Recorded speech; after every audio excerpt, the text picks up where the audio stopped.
Hi guys, welcome back to my channel. मैं हूं Shalini and you are watching just being legal. आज की इस वीडियो में हम कवर करने वाले हैं एक और डॉक्ट्राइन को, जिसका नाम है doctrine of separation of powers. ये डॉक्ट्राइन बैकबोन है हमारे कॉन्स्टिट्यूशन की, और सुप्रीम कोर्ट ने ये भी कहा है कि ये डॉक्ट्राइन पार्ट है the doctrine of basic structure, जो कि मैंने अपनी पिछली वीडियो में कवर किया था, उसका पार्ट भी है। So guys, without wasting any time further, let's start with the video. Doctrine of separation of powers का सिंपल मीनिंग में मतलब ये है कि गवर्नमेंट की पावर्स को तीन ऑर्गन्स में डिवाइड करना, लेजिस्लेचर, एग्जीक्यूटिव और judiciary. So basically legislature is law making body. ये पार्लियामेंट और स्टेट लेजिस्लेचर मिलकर बनाते हैं। लेजिस्लेचर का मेन काम होता है नए कानून बनाना, पुराने कानूनों को अमेंड करना और गवर्नमेंट के एक्शंस पर कंट्रोल रखना through debates, questions, motions etcetera. Executive जो होता है वो होता है लॉ इम्प्लीमेंटिंग अथॉरिटी, यानी कि ये इम्प्लीमेंट करते हैं लॉ को। इसमें president, prime minister, council of ministers और स्टेट लेवल पर गवर्नर, चीफ मिनिस्टर्स आते हैं। इनका रोल होता है पॉलिसीज बनाना, उन्हें इम्प्लीमेंट करना और डे टू डे एडमिनिस्ट्रेशन चलाना। इसके बाद आता है जुडिशरी, लॉ इंटरप्रेटिंग ऑर्गन। ये कोर्ट्स हैं हमारे, सुप्रीम कोर्ट, हाई कोर्ट, सब ऑर्डिनेट कोर्ट्स। जुडिशरी का मेन काम होता है कानून की व्याख्या करना, यानी कि कानून को बेसिकली लॉ को डिस्क्राइब करना, डिस्प्यूट्स रिजॉल्व करना और सिटीजन्स के फंडामेंटल राइट्स को प्रोटेक्ट करना। इस डॉक्ट्राइन का मेन पर्पस है चेक्स और बैलेंसेस को मेंटेन रखना, ताकि किसी भी एक पर्टिकुलर ऑर्गन के पास अनलिमिटेड पावर ना आ जाए। अब आइए चलिए जान लेते हैं इस डॉक्ट्राइन का ओरिजिन कहाँ से हुआ।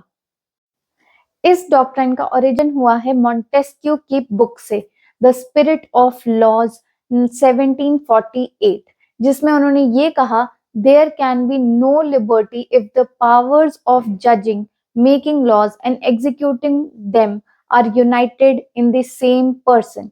यानी कि अगर तीनों पावर्स एक ही अथॉरिटी के पास हो तो फ्रीडम खत्म हो जाती है। अब बात कर लेते हैं इंडिया के कॉन्टेक्स्ट में। हमारे कंट्री में जो कॉन्स्टिट्यूशन है वो स्ट्रिक्ट सेपरेशन ऑफ पावर्स, जैसे कि अमेरिका में होता है, वैसे नहीं अडॉप्ट किया, बल्कि हमारे कंट्री में कॉन्स्टिट्यूशन जो है वो सेपरेशन ऑफ फंक्शंस की बात करता है, यानी कि तीनों ऑर्गन्स जो है वो अपने अपने डोमेन में काम करेंगे और एक दूसरे के साथ कोऑर्डिनेट भी करेंगे। अब एक और इम्पॉर्टेंट बात, शेड्यूल 7 जो है हमारे इंडियन कॉन्स्टिट्यूशन का, वो इंश्योर करता है सेपरेशन ऑफ पावर्स को, जो कि यूनियन और स्टेट्स में पावर्स जो है वो डिवाइड करता है, जिसमें हमारी तीन लिस्ट आती है, union list, state list and concurrent list. Union list जो है वो डील करती है सिर्फ उन सब्जेक्ट्स से जिन पर पार्लियामेंट लॉज बना सकती है। उसके बाद स्टेट लिस्ट जो है वो उन सब्जेक्ट से डील करती है जिस पर सिर्फ स्टेट लेजिस्लेचर जो है वो लेजिस्लेट कर सकती है। और कंकरेंट लिस्ट जो है वो कुछ ऐसे सब्जेक्ट्स होते हैं जिन पर सेंटर और स्टेट दोनों ही लॉज बना सकती है। यानी कि फेडरल लेवल पे हमारे कॉन्स्टिट्यूशन क्लियरली डिफाइन करता है कि किसकी कितनी कितनी पावर है, जो कि एक प्रैक्टिकल एग्जाम्पल है इस चीज का कि सेपरेशन ऑफ पावर को, यानी कि किस तरीके से कौन सा ऑर्गन जो है वो फंक्शन करेगा। And this is the example of separation of powers, यानी कि पावर्स जो है वो क्लियरली सेपरेट करी गई हैं। अब आइए चलिए जान लेते हैं कुछ ऐसे कॉन्स्टिट्यूशनल प्रोविजंस को जो इस डॉक्ट्राइन को सपोर्ट करते हैं। सबसे पहले है आर्टिकल 50, जो कि ये डायरेक्ट करता है स्टेट को कि जो जुडिशरी है वो एग्जीक्यूटिव से सेपरेट होगी। उसके बाद आता है आर्टिकल 121 एंड 211, जो कि ये बोलता है कि लेजिस्लेचर जो है वो जजेस के कंडक्ट को डिस्कस नहीं कर सकता।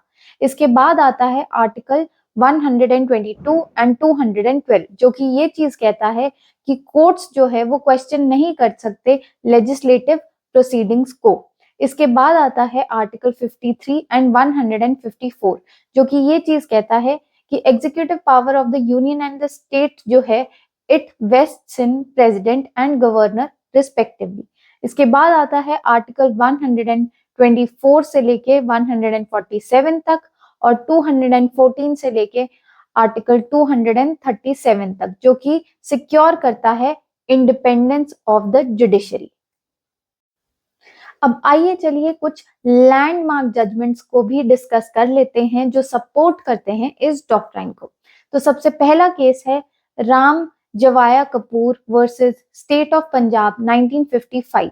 ये एक लैंडमार्क केस है जिसमें ये कहा गया है, कोर्ट ने ये कहा कि इंडिया में रिजिड सेपरेशन नहीं है पर फंक्शंस क्लियरली डिफरेंशिएटेड है, यानी कि जिस तरीके से अमेरिका में स्ट्रिक्ट सेपरेशन ऑफ पावर्स है वैसे हमारे में स्ट्रिक्ट सेपरेशन ऑफ पावर नहीं है, लेकिन फंक्शंस जो हैं वो डिफाइन किए गए हैं।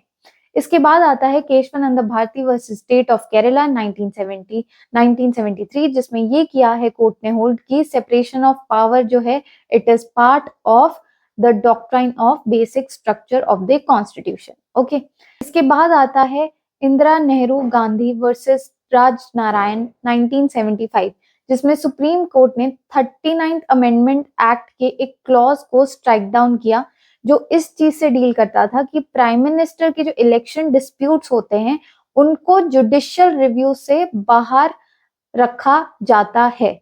ये केस जो है इसने रीअफर्म इस चीज को किया था कि जो जुडिशरी की पावर्स है उसको लिमिट नहीं किया जा सकता।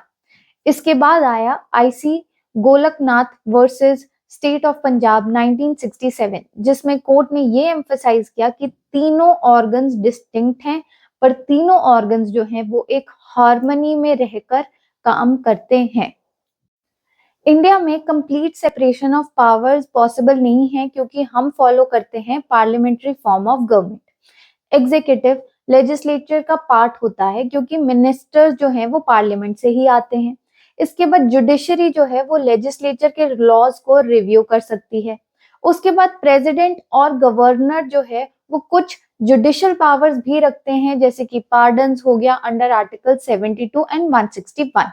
यानी कि strict separation of powers possible नहीं है बट सेपरेशन ऑफ फंक्शंस का एक बैलेंस बनाकर रखना जरूरी है। तो दोस्तों हर ऑर्गन काम करता है अपने अपने स्फेयर में, एक दूसरे पर बैलेंस बनाकर रखता है, चेक रखता है और तभी बनता है हमारा डेमोक्रेटिक फ्रेमवर्क स्ट्रॉन्ग।